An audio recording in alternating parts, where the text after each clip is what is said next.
Greetings, members, one and all of the Salivation Nation. Wells Fargo shuts down all lines of credit and revenue loss for big banks. Is this a sign of things to come? Let's explore.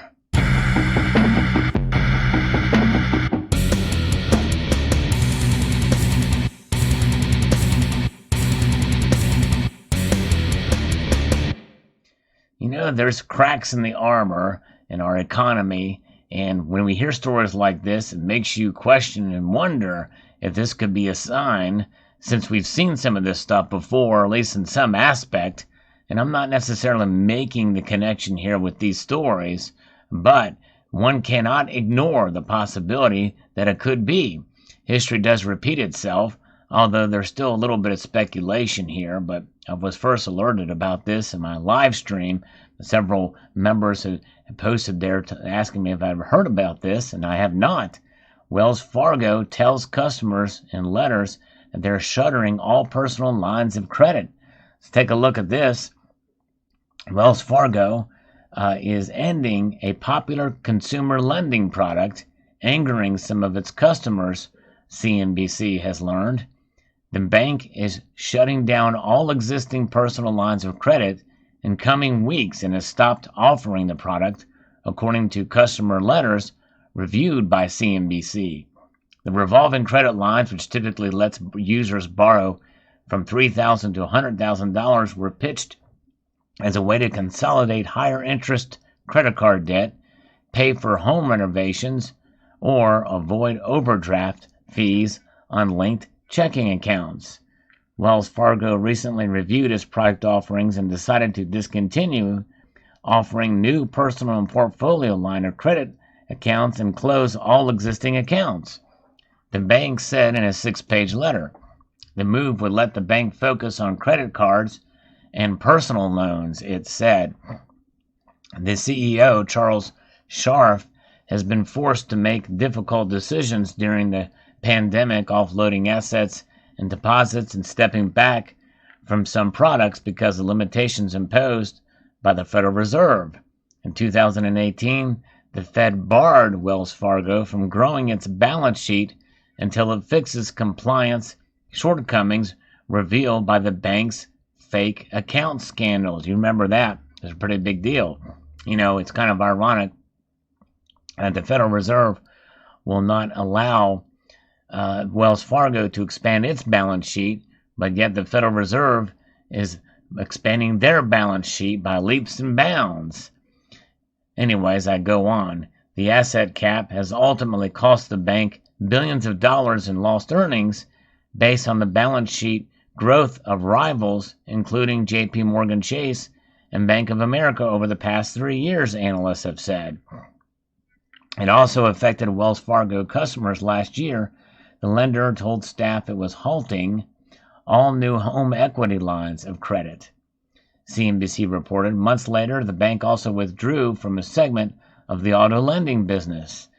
With its latest move, Wells Fargo warned customers that the account closures may have an impact on your credit score. Well, you think? According to a frequently asked questions segment. Another part of the FAQ asserted that the account closures couldn't be reviewed or reversed. We apologize for the inconvenience this line of credit closure will cause. The bank said the account closure is final. Elizabeth Warren, a frequent critic of the banking industry, denounced Wells Fargo's decision to pull back the credit lines and basically about their credit score. Wells Fargo didn't directly answer questions as to what role, if any, the Fed asset cap played in its latest move. The bank gave the statement, in an effort to simplify our product offerings, we've made the decision to no longer offer personal lines of credit, as we feel we can better meet the borrowing needs of our customer through credit card and personal loan products. After the publication of this article, Wells Fargo spokesperson gave additional remarks. We realize change can be inconvenient, especially when customer credit may be impacted, the bank said, adding that committed to helping each customer find a credit solution that fits their need. It's interesting, and it's been a wonder. I don't see anything in here about some of the other reasons why this could be happening. Some speculate that this is kind of similar to what happened before the financial crisis of 2007, 2008. Some of these banks shut down the lines of credit. Others speculate that perhaps that the Wells Fargo might be sold off to J.P. Morgan Chase. But that leads us to this article, which may shed some light on that, is that Wells Fargo, along with J.P. Morgan and other banks, expected to post revenue drop. 6 biggest banks will produce a combined revenue drop of 5% for the second quarter, analysts estimate. The banks will report next week. The 6 biggest U.S. banks, including J.P. Morgan and Wells Fargo, are scheduled to report second quarter earnings next month. The results aren't expected to be pretty. The 6 behemoths will produce a combined revenue decline of about 5% in the quarter compared to a year earlier, analysts surveyed by Bloomberg estimate. And again, a year earlier, we were in the midst of the pandemic. The number one problem will be trading revenue, which analysts estimate dropped 28% in the quarter for the top investment banks, Bloomberg reports. Loans aren't exactly booming either, and the commercial banks facing a 3% decline in the total loans for the quarter. So there you go. Loans are coming back, and even with very low interest rates, this does not seem to be a good sign to where we're going. So low, almost zero interest rates are not getting these loans out.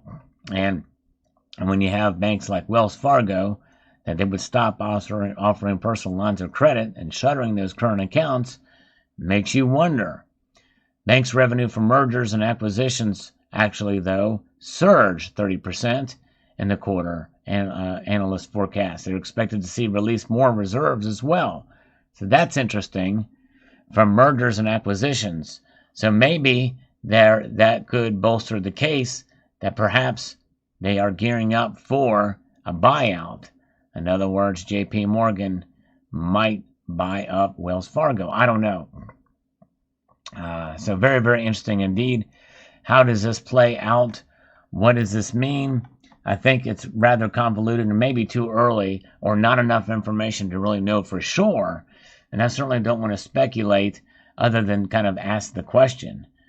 Is this a sign of something bigger at play? And if it is, well, that means we should be prepared. How do we prepare? Well, multiple different ways. I believe in some ways it's good to have the basic survival needs. In other words, stockpile, if you can, at least to some extent, food, water, and be prepared in that way. Security, and ways to protect your family in case there's a crisis of any sort. It's always good to have ways to protect yourself with food, water, and other prepping needs, and other stuff that is going up right now. It's maybe good to get some in case it goes up even more, if you can afford to store it in such a manner. It's not easy to do, though, and it's understandable that that can be the case. It can be quite expensive. But nonetheless, I think another way is gold and silver.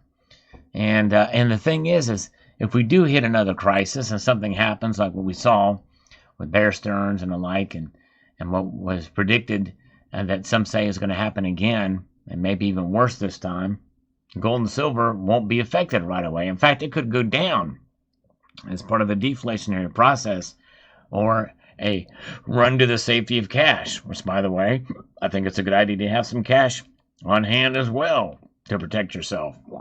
But gold and silver, over the course of a long enough period of time, have proven themselves as stores of wealth. And so therefore, I think holding these metals, I think, will prove themselves in the long run, no matter what happens, really. But I think it's a good way in order to really protect yourself financially, so that in the case that you need to sell them, well, if you have some preps on hand, you may not have to stockpile a whole lot of them, because if you sell the gold or silver, then you can buy what you need no matter what the price, because they will be essentially in relation to what inflation is. And it's a hedge against inflation and protects you from it. because it maintains their value no matter what. And that's what gold and silver are about. But I don't think it's unwise to have other preps as well too. Be diversified in your prepping and your protection of your family and the like. And again, back to these stories, I think it's something that you could be read or could turn out to be really not much of anything in the grand scheme of things in terms of where this goes. But to me, this is throws up somewhat of a red flag based off of my understanding of things. But we'll see. I don't know. And some of you may have some insight. I'd be very curious to see what your thoughts are on this. But I believe in holding precious metals, cash, food, water on hand, just in case the worst happens. We'll see how it plays out. Let me know your thoughts in the comments section below. Would like to extend a multitude of gratitude to you all for taking the time to watch, and to encourage you to please rate, share, comment, and subscribe.